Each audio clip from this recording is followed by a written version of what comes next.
Bugun musulmonlarning rumliklarga qarshi birinchi jangi haqida aytib beraman.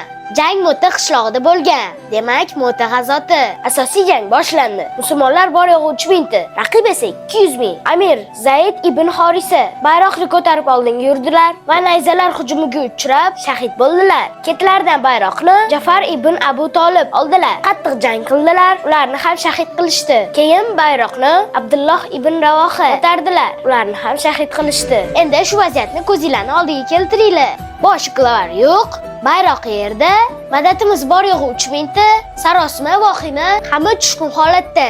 Raqib esa 200 ming ta.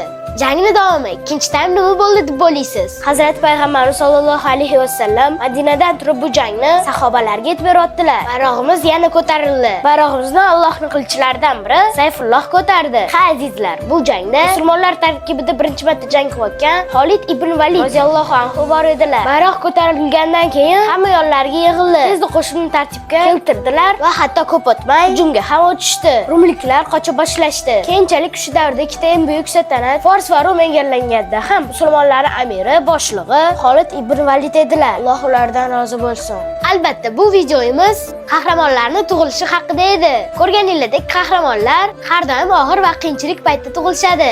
Biz kechagi o'yinda ham aynan mana shu qahramonlarni ko'rdik.